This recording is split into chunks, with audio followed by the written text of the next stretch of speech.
ए छोटे भगत, बड़ी कृपा है श्री जी की, लाओ एक माला इसे पहला। पिछले 1-1.5 साल से मेरे जी 84 राधा नाम जप करता है। 84 मतलब 8400। अच्छा, बहुत सुंदर बहुत सुंदर। यही चल के हमारे राष्ट्र सेवक बनते हैं जाकर। तो उसने कहा मुझे माँ से मिला दिया जाए। तो अधिकारियों ने समझा शायद मातृ प्रेम के कारण, तो माँ को बुलाया गया। जब माँ मिलने आई तो गले लगने के बहाने माँ की नाक काट ली दांत से। तो सबने कहा कि ऐसा क्यों किया। तो धन्य हो माता पिता जो अपने बच्चों को सच्ची शिक्षा देते हैं। अब जैसे ये नाम जप कर रहा है, सत्संग में आया, ये कुछ समझे ना समझे, पर ये संस्कार इसके अंदर जो है, वो अगर गृहस्थ भी रहेगा तो एक बहुत अच्छा गृहस्थ रहेगा। स्वास्थ्य यार, इतने लोगों में तुम ही तो जो पूछ लिए। बढ़िया है, डायलिसिस होता रहता है, आज डायलिसिस होगा। देखो आज कुछ सूजन आ गई होगी चेहरे पे, आ गई ना, क्योंकि 2 दिन हो गए, शनिवार रविवार, हफ्ते में 3 बार होता है। तो ये जो 2 दिन होते हैं फिर इसमें भारी हो जाता है। अब जैसे इस समय है ना, तो बस यही लग रहा है कितनी जल्दी जाऊं और डायलिसिस हो, क्योंकि पूरे शरीर में पीड़ा और सब सूजन आ गई ना। इधर आ गई होगी सूजन दूर से। हाँ, अब श्री जी की कृपा है तो चल रहा है, नहीं तो बैठने लायक थोड़ी शरीर है। अब जैसे बैठे तो आग जैसा दर्द होता है किडनी में, क्योंकि उसमें तभी तो डॉक्टर कहते हैं आराम से मुद्रा में रहो। और यहाँ रात्रि के 1 बजे से चल रहा है आराम नाम के सर। किडनी भी परेशान है कि गलत जगह हम फेल हो गए हैं क्योंकि उसके फेल होने में जो उसको आराम चाहिए वो थोड़ी मिलती है हमारे। जब तक श्वास है और हिम्मत है तब तक कदम आगे बढ़ते रहेंगे। हाँ, जब ऐसा ही हो जाए कि हिम्मत ही नहीं रही तो बात अलग है। तो बड़ी कृपा है ए छोटे भगत, बड़ी कृपा है श्री जी की, लाओ एक माला इसे पहला। हाँ भाई, इतना छोटा हो के स्वास्थ्य के विषय में पूछ रहा है। पिछले 1-1.5 साल से मेरे जी 84 राधा नाम जप करता है। 84 मतलब 8400। अच्छा, बहुत सुंदर बहुत सुंदर।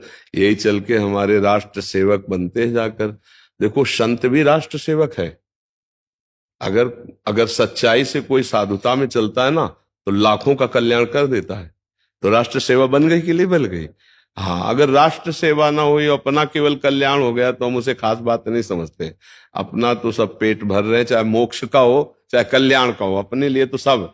लेकिन अपना पेट भर के जो औरों का पेट भरते हैं, विशेष कमाई उनकी मानी जाती है। ऐसे ही साधुता में है, अपना कल्याण करके और फिर जगत कल्याण करते हैं। तो धन्य है वो संत जन जिनके द्वारा जगत का मंगल होता है, जगत का कल। तो जैसे बच्चा है, अब हम लोगों में साधुता कैसे आई। बचपन से संत जन आते थे तो माता पिता इनके चरण धो, चरणामृत पियो। अब उनको भोजन परोसा रहे, उनकी जूठन मिल रही, वो सत्संग सुना रहे, नाम कीर्तन करवा रहे, तो संस्कार ऐसे बने कि बचपन से भाग पड़े भगवान के मार्ग में। अगर संस्कार गलत दिए जाते तो गलत संस्कार आ जाते। एक बार एक सुल्ताना डाकू का नाटक देखा था गांव में। नाटक नोटंकी नहीं जैसे होते, तो गांव में किसी का उत्सव होता तो नाटक आया था सुल्ताना डाकू का, उसका अभिनय किया गया था। तो जब उसको फांसी की सजा अंतिम समय दी गई तो पूछा गया कि तुम्हारी अंतिम इच्छा क्या है। तो उसने कहा मुझे माँ से मिला दिया जाए। तो अधिकारियों ने समझा शायद मातृ प्रेम के कारण, तो माँ को बुलाया गया। जब माँ मिलने आई तो गले लगने के बहाने माँ की नाक काट ली दांत से। तो सबने कहा कि ऐसा क्यों किया। तो बोले मेरी फांसी लगने का कारण मेरी माँ है। एक बार जब मैं स्कूल से पेंसिल चुरा के लाया तो माँ ने कहा बहुत अच्छा बेटा, लिखने के काम में आएगी। बस मैंने समझा कि अच्छा काम है, तब से चोरी करता करता मैं इतना बड़ा डाकू बना और उसका परिणाम हुआ कि आज मैं फांसी की सजा में। अगर पहली पेंसिल में थप्पड़ मार देती और कहती गलत काम है आज के बाद कभी ना करना, तो मैं सुल्ताना डाकू ना बनता और मुझे आज फांसी ना मिलती। तो धन्य हो माता पिता जो अपने बच्चों को सच्ची शिक्षा देते हैं। अब जैसे ये नाम जप कर रहा है, सत्संग में आया, ये कुछ समझे ना समझे, पर ये संस्कार इसके अंदर जो है, वो अगर गृहस्थ भी रहेगा तो एक बहुत अच्छा गृहस्थ रहेगा। अगर विरक्त हुआ तो भगवान का भक्त, विशेष जगत मंगल करने वाला। मम भक्ति युक्तो भुवनम पुनातु। जैसे एक दीपक से जल जाए और 1 करोड़ दीपक जला दे तो पहले वाले दीपक में क्या अंतर पड़ जाएगा, क्या कुछ नहीं। ऐसे ही ये जो भगवत प्राप्त भक्त है, लाखों को भगवत प्राप्ति करा दे तो उसमें कोई फर्क थोड़ी पड़ जाता, कोई कमी थोड़ी हो जाती।